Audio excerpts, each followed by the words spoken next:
कुछ लोग हर रिश्ते में अपना नफ़ा तलाशते हैं, हर आपदा में अवसर खोजते हैं और वहीं कुछ बेहद साफ दिल व भावुक लोग भी होते हैं जो उनकी चिकनी चुपड़ी बातों में आ जाते हैं। और ऐसी कहानियाँ सुनाने वाली हूँ दो दोस्तों की, हांस और ह्यूग की। कई बार सुनी होगी लेकिन नए अंदाज में निधि स्टोरी बॉक्स में। मुस्कुराता चेहरा, हंसती हुई आँखें और बहुत ही दयालु हृदय वाला हांस, एक लड़का जो कि कॉटेज में रहता था अकेला। बहुत बड़ा बगीचा जिसमें फलदार पेड़ थे और बहुत तरह तरह के रंग बिरंगे फूल। उसके बगीचे को कोई भी बिना देखे जा ही नहीं सकता था। अलग अलग फूलों के अलग अलग रंग, उनकी अलग अलग खुशबुओं से आसपास का वातावरण इतना मनमोहक लगता था कि आते जाते लोग एक बार ज़रूर उसके बगीचे में झांक कर देख लिया करते थे।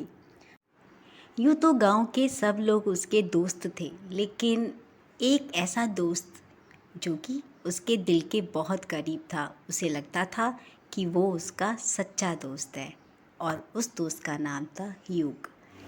यूँ तो ह्यूग बहुत अमीर था, उसके पास किसी चीज़ की कमी नहीं थी।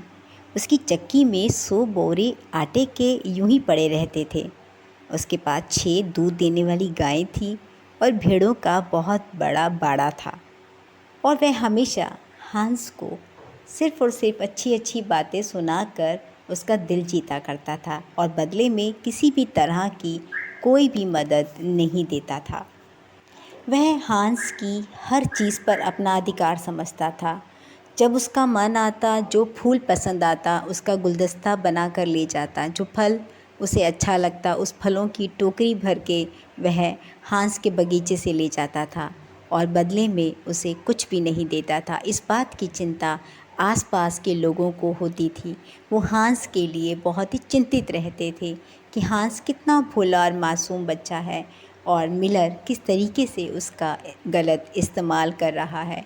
आए दिन वो हांस को अलग अलग काम देने लगा और इस तरीके से हांस अपने बगीचे की अवहेलना करने लगा।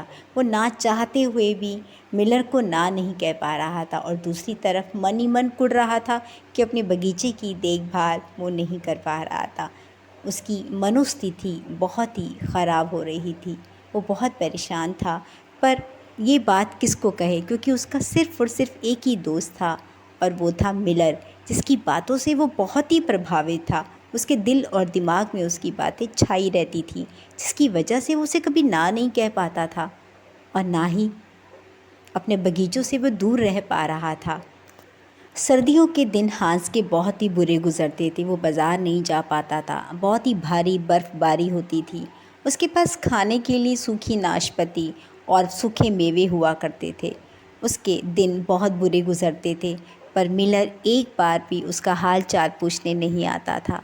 गांव वाले अक्सर उसके बारे में बात किया करते थे, पर हांस ने भी कभी इसका ज़िक्र नहीं किया और ना ही कभी नाराज़गी दिखाई कि मिलर उससे मिलने नहीं आता। और जैसे ही बसंत ऋतु आती, वो मिलर को देखकर खुश हो जाता, क्योंकि मिलर ही सबसे पहला व्यक्ति होता जो उसके बगीचे में आता और उसके फूलों की तारीफ़ करता और भर भर के फूल लेके चला जाता। और इस बात से हांस बेखबर कि उसको बेचने के लिए क्या बचेगा, पर उसके लिए दोस्ती सबसे ऊपर थी।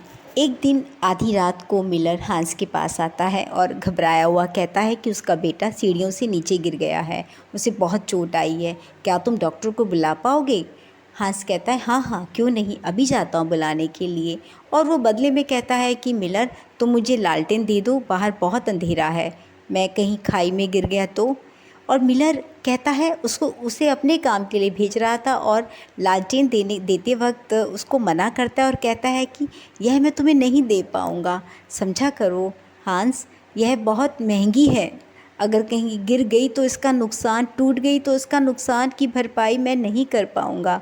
यह बात सुनकर भी हांस के दिमाग में उसके प्रति किसी भी तरह की नफ़रत की भावना नहीं आती और वो दौड़कर डॉक्टर को बुलाने के लिए चला जाता है। भारी तूफ़ान में और सर्दी में वो 3 घंटे में डॉक्टर के घर पहुंचता है और डॉक्टर मिलर के घर के लिए घोड़े में बैठकर निकल पड़ता है और बेचारा हांस उसके पीछे पीछे जाता है और वो रात को अंधेरा होने के कारण रास्ता भटक जाता है और एक दलदल में फंस जाता है और वहाँ डूब जाता है।